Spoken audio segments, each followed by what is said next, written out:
মানুষের সমাহার।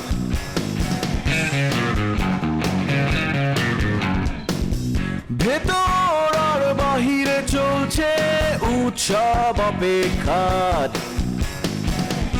এই শহরের হাজারো বাড়ির মতো নিয়ে হাসি কান্নার গল্প যত। এই শহরের হাজারো বাড়ির মতো নিয়ে হাসি কান্নার গল্প যত। প্রতিবার এখানে বেজে যায় calling bell, calling bell, calling bell, calling bell, calling bell.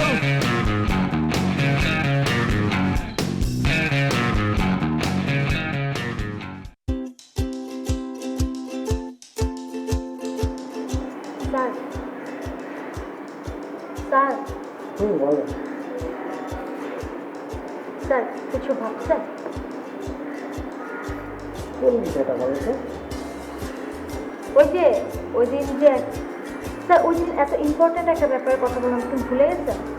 Seriously আমি সত্যি বুঝতে পারছি না তুমি কিসের কথা বলছো বলো তো? অ্যাকাউন্টিং এর একটা হিসাব মিলাতে পারতেছে না তো মিলান। ও হ্যাঁ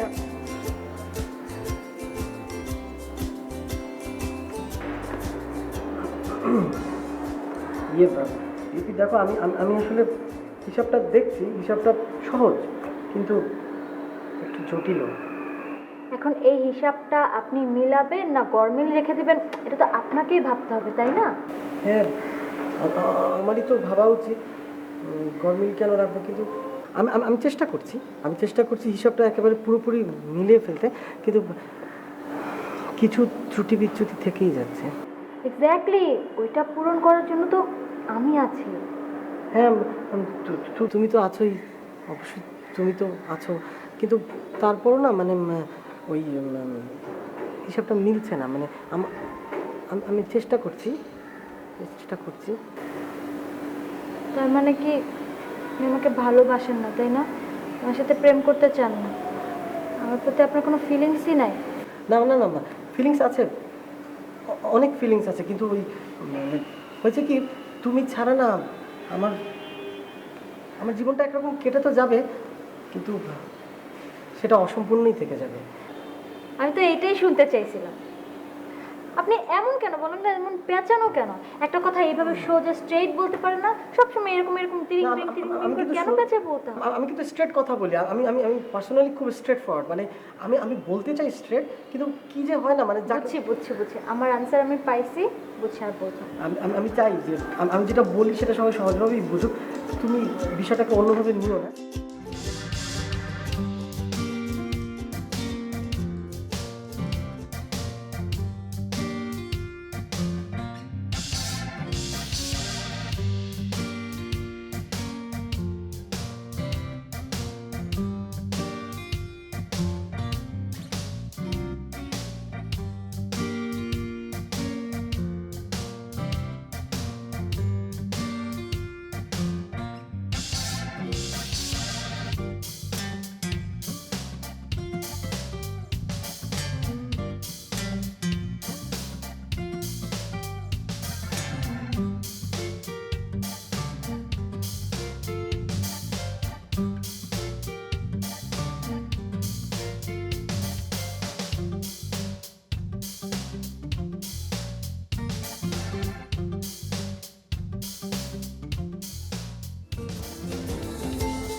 আমার ভাই, আপনি আমাদের ইসাক ভাইকে দেখছেন?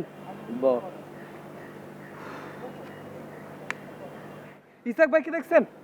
ওই তোরা না কদিন কইছি চশমা পরে তুই আমার সামনে আবি না? হ্যাঁ, চশমা পরে বড় সামনে আমার মানে হচ্ছে বেয়াদবি করা। চশমা খোল, চশমা খোল, চশমা খোল। কিছু কর। আপনি ইসাক ভাইকে দেখেছেন? তোরা না একবার করলাম আমি দেখি নাই? হ্যাঁ, ইসাক কই? ইসাকটা তো আছে কয়দিন ধরে আমি দেখি না। আগে তো যাও দেখতাম রাস্তা দিয়ে হাঁটাচলা করতো, ইসাকটা তো আছে কয়দিন ধরে আমি দেখি না। ঘটনাটা কি কর? ইসাক ভাইকে খুঁজে পাওয়া যাচ্ছে না, বাসায় খুব টেনশনে আছে সবাই। ইসাক ভাইকে খুঁজতেছি। খুঁজে পাওয়া যাইতেছে না মানে? এই ইসাক গেছে কই? হয়েছেটা কি? হ্যাঁ, কি হয়েছে ক? কি হয়েছে খুললা কত? হ্যাঁ, ইসাক কই? তোরে পুলিশের কাছে দিলে, রিমাইন্ডে দিলে তুই খবর পাইবি ইসাক কই আছে। ইসাক কই ক? আপনি আঙ্গুল তুলে কথা বলবেন না। খুব টেনশনে আছে, আমরা সবাই মিলে ইসাক ভাইকে খুঁজতেছি। এই মুহূর্তে আঙ্গুল তুলে কথা বলবেন না আনোয়ার ভাই। ইলিয়াস কাঞ্চন, তুই কোনো বেয়াদব হয়ে যেতেছস। তোরে আরেকটা তুলা দুনা আমার দিতে হবে, আমি বুঝতেছি, বুঝছস? হ্যাঁ, আমার মনে হইতেছে ইসাকে ব্যবসা বাণিজ্য নিয়ে কোনো ঝামেলা করছে, বাড়ি তোর ধরছে, এই কারণে সে পলায় আছে, বুঝছস? হ্যাঁ, ইসাককে দিয়ে তো ব্যবসা বাণিজ্যটা আমরা ভালো করে জানি। ইসাক হইতেছে একটা ভিজা কাডি, জ্বলবো না কোনোদিন। আমি যদি কই ইসাক ভাই তুমি একটা ফার্ম গেট দাঁড়া করেছে একটা ঠেলা গাড়ি দিয়া, তুমি ঠেলা গাড়িটা নিউ মার্কেট পৌঁছাও, ওর আস্তে আস্তে আমি পাম্পিরে বিয়ে করে একটা বাচ্চার বাপ হয়ে যাবো, তবে নিউ মার্কেটে এসে পৌঁছাই পারবো না। বুঝতে পারছো তো ইসাক কি পরিমাণ ঢিল একটা পোলা? হ্যাঁ, ইসাক কোনো জায়গায় ঘাপটি মেরা আছে। ওই আমি ভুল বলছি? হ্যাঁ, ইসাক কই আছে তুই ক, ঝামেলাটা কি ক? কিছু হয় নাই, বাসায় একটু প্রবলেম হয়েছে, ইসাক ভাই বাসা থেকে বেরিয়ে গেছে। তুই গোলাম সব কিছু জানোস ইলিয়াস কাঞ্চন। এই আমিন পরিবারের কোন জায়গায় প্লেট থাকে, কোন জায়গায় গ্লাস থাকে, সব খবর তুই জানোস। আর ইসাক কইছে তুই জানোস না? হ্যাঁ, আমি বললাম তো আমি জানি না জানি না জানি না। আমাকে পারভেজ ভাই বলছে ইসাক ভাইকে খুঁজে বের করতে, আমি খুঁজতেছি। এই মসজিদ এটা লগে জড়িত আছে, তুই আর মসজিদ মিলে সব কিছু জানোস, স্বীকার যেতেছিস না, আমার কাছে আইছিস না, তোরাই তো জানোস। হ্যাঁ, আর ভাই আমি বলছি আমি জানি না জানি না জানি না, আমি কিচ্ছু জানি না। আপনি জানেন কি জানেন না বলেন, আমি চলে যাচ্ছি। ওই বেটা আমি কেমনে জানবো? হ্যাঁ,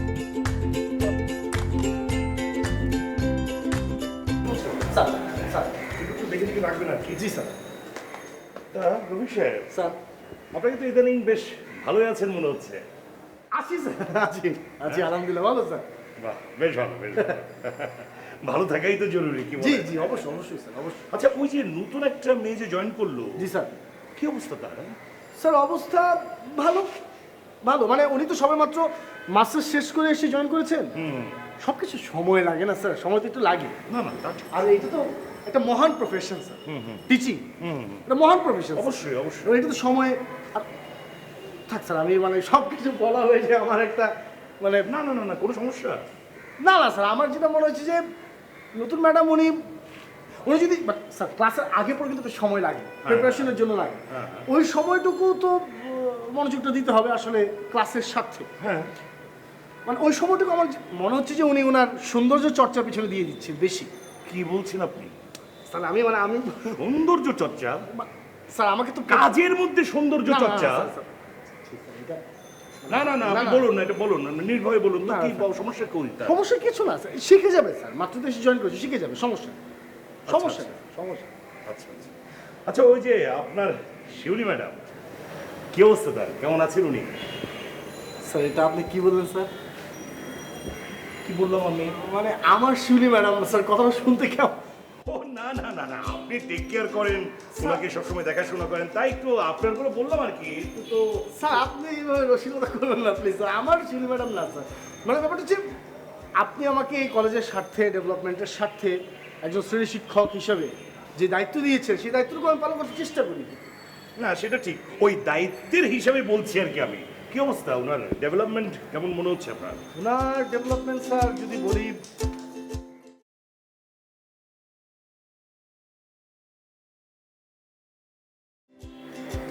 অসাধারণ, ও তাই না? অসাধারণ। একজন টিচারের যে গুণাবলী থাকা উচিত ওনার মধ্যে আছে। এতগুলো টিচার অ্যাবসেন্ট ছিল, সবগুলো ক্লাস তুলে নিয়েছে। আচ্ছা, হ্যাঁ হ্যাঁ আজান দিতে সরি স্যার, আপনার নামাজের সময় নষ্ট করছি। হ্যাঁ, কিন্তু সত্যি কথা যেটা, না বলুন না, হ্যাঁ সমস্যা নেই। মনে করেন পরে গিয়ে। উনি যেভাবে অগাধ ভালোবাসা দিয়ে প্রফেশনটাকে মেনটেন করছে, দুর্দান্ত স্যার, সত্যি। এবং সবাই চলে যায়, পুরো মানে কলেজে সবাই চলে যাচ্ছে, উনি শ্রেণী মানে টিচারদের রুমে বসে বসে কাজ করছে। বাহ, এইটাই বেশ ইন্টারেস্টিং বিষয় আর কি। জি স্যার। মানে আমিও ভাবছি ব্যাপারটা কি হলো। এই আপনি, জি স্যার। এই আপনি না এই শিউলি ম্যাডামের বিরুদ্ধে আমাকে কিছু নেতিবাচক কথা বলেছিলেন, মানে প্রথমে মানে না না স্যার, স্যার এটা আমাকে ক্ষমা করবেন স্যার, আমি প্লিজ স্যার এটা তো বলেছি তার ডেভেলপমেন্টের স্বার্থে। হো হো হো, তা ঠিক তা ঠিক তা ঠিক। তাই না স্যার? মানে আপনি এভাবে টেক কেয়ার না করলে তার ডেভেলপমেন্টটা হতো না আসলে, সেটা ঠিক অবশ্যই। Good good. আর এই কারণেই তো আমি আপনার শুলি ম্যাডাম বলেছি আর কি ব্যাপারটা। না আপনি স্পেশালি তাকে দেখাশোনা করেছেন তো?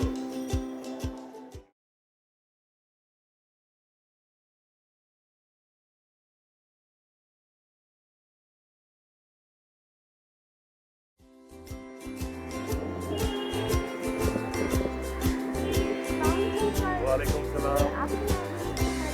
না ওই যে একটু কনস্ট্রাকশনে কাজ হচ্ছে তো ঘুরিগুলো দেখছিলাম আর কি।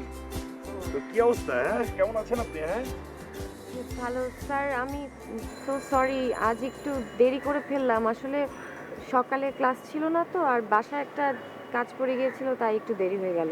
ওকে ওকে, নো প্রবলেম নো প্রবলেম। সকালে যখন কাজ ছিল না তখন আপনি একটু দেরি করে আসছেন আর কি, অসুবিধা নেই অসুবিধা নেই। তা আপনার তো বেশ প্রশংসা শুনলাম। জি মানে? হ্যাঁ, সবার মুখেই শুনলাম আপনার প্রশংসা। আপনি খুব ভালো ক্লাস নিচ্ছেন, বেশ ভালো প্রোগ্রেস করেছেন। Good good. মানে রফিক সাহেব যার আন্ডারে আপনি কাজ করছিলেন আর কি, হ্যাঁ উনিই বললেন যে আপনি খুব ভালো কাজ করছেন। ভেরি গুড, আমিও খুবই খুশি। Thank you sir. আপনি মনে হয় লজ্জা পাচ্ছেন। না স্যার, আসলে আমি তো রেগুলার ডিউটি হিসেবেই করেছি, মানে এটার জন্য প্রশংসা পাবো তা তো আশা করিনি। এটা কোনো কথা বললেন আপনি? It's your credit, you should be proud. এটা আপনার গুণের কারণে আপনি পেয়েছেন, আপনার মেধা, আপনার ক্ষমতা, সবকিছুর জন্যই তো আপনি এই জায়গায় পৌঁছাতে পেরেছেন, তাই না? হ্যাঁ, গুড গুড গুড গুড। তো শুনেন, আমি একটা জিনিস ভাবলাম যে আপনার তো এখন প্রফেশনাল পিরিয়ড চলছে, তাই না? সো এইটাকে, এই 6 মাসের প্রফেশনাল পিরিয়ডটা এটা 3 মাস করে ফেলবো। হ্যাঁ, মানে নেক্সট মান্থ থেকে 1 তারিখ থেকে আপনি রেগুলার এমপ্লয়ীদের মতো হয়ে যাবেন। আমি চিঠি ইস্যু করে রাখছি, আপনি ইমিডিয়েট পেয়ে যাবেন। সো আপনার স্যালারি, আপনার গ্র্যাচুইটি সব রেগুলার হয়ে যাবে। থ্যাংক ইউ স্যার, আর কি বলবো বুঝতে পারছি না না। না, থ্যাংক ইউ বলার কিচ্ছু নেই। থ্যাংক ইউ কেন বলবেন? এটা আপনার প্রাপ্য।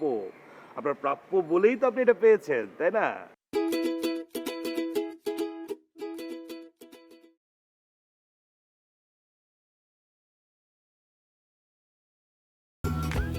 হ্যালো ভাইয়া, এখনো দেখা যাচ্ছে না। তারপরে আমি অপেক্ষা করতেছি, যখনই বের হবে আমি আপনাকে ফোনে জানাবো। ঠিক আছে ভাইয়া? ওকে ওকে।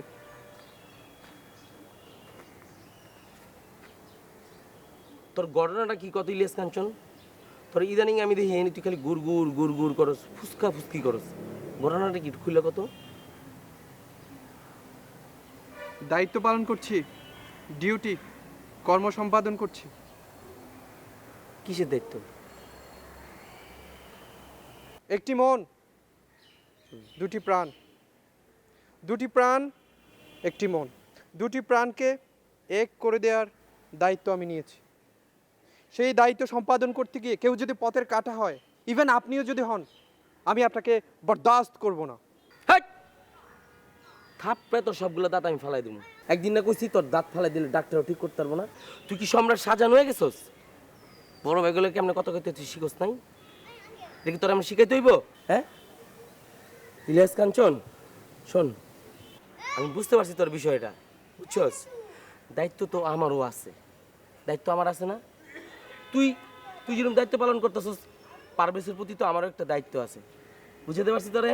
ঠিক আছে, শোন, তুই আর আমি মিলে যদি পারভেজের হেল্প কইরা যত দ্রুত পারি বিয়েটা করাই দিতে পারি, ঠিক আছে, আমাদের অনেক লাভ হইব, বুঝছস?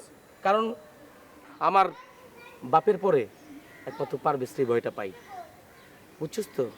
বিয়েটা করাই দিতে পারলে কিন্তু অনেক লাভ হইব, বিষয় তোর বুঝতে হইব।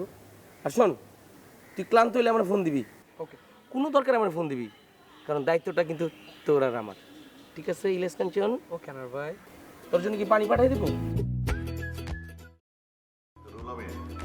তুই যে রামু থেকে আসলি কি অবস্থা দেখে আসলি বলতো? মানে আমরা কি এই সমিলের ব্যবসাটা শুরু করতে পারবো? কি মনে হয় তোর?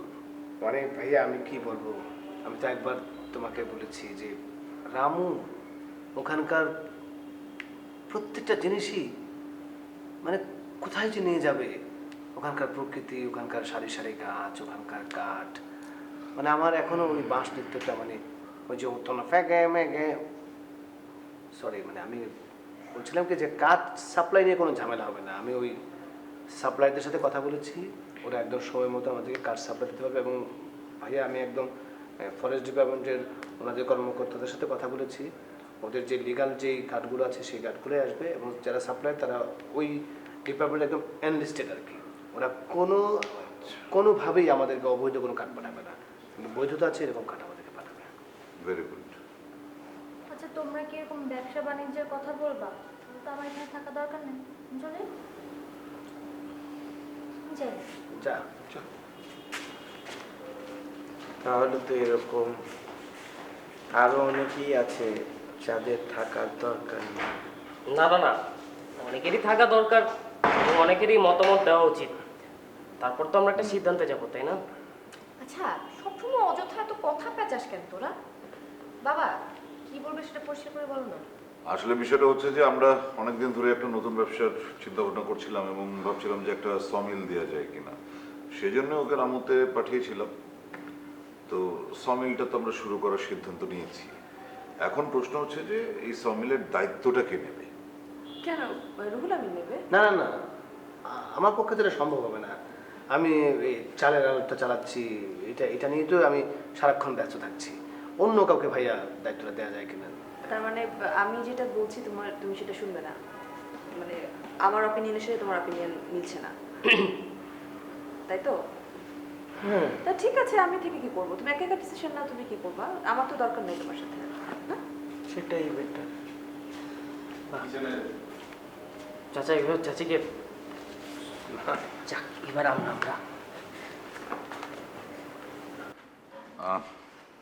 তাহলে আমরা এই কজনেই ঠিক করে ফেলি যে সমিলে কে বসবে, দায়িত্বটা কে নেবে। কে আবার সমিলের দায়িত্ব নেবে? ইসাক ভাই। এই তুই কি পাগল হয়ে গেলি নাকি? ইসাকের তো নয়েজে অনেক প্রবলেম, ও শব্দ একদম সহ্য করতে পারে না। কারখানায় কত ধরনের যন্ত্রপাতি চলবে, তারপর মিস্ত্রিরা সবাই চিৎকার চেঁচামেচি করবে, ও তো ওই নয়েজ নিতেই পারবে না, ও প্যানিক করবে।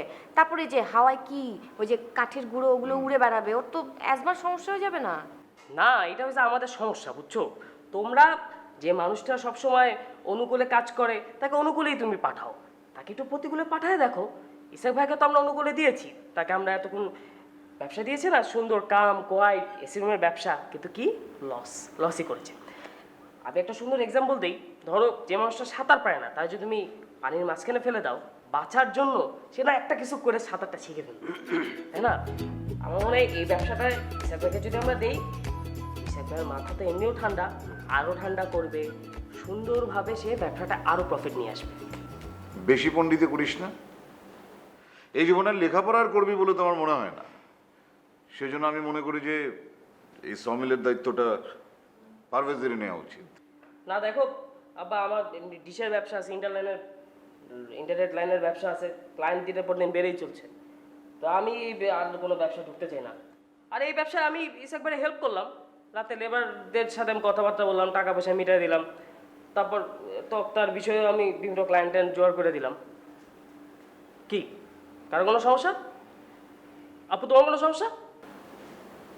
দুজনে মিলে করলে তো আমার মনে হয় বাবা আপত্তি করার কিছু নেই, ঠিকই আছে। চাচা না আমার আপত্তি কেন? আমার তো মনে হয় এটা ভালোই হয়। ইসাক ভাই, তোমার আর কি জিজ্ঞেস করবো? আব্বা ধন্যবাদ, তাহলে ব্যবসাটা ইসাক ভাই দেখবে। আমাদের মনে হয় সিদ্ধান্তটা হয়ে গেল। আর আমি তো আছি, সাউন্ড রুম টুম দেখে কিছু একটা ভালো একটা ব্যবস্থা করে দেবো। এই তুই কি সাঁতার জানিস না? সাঁতার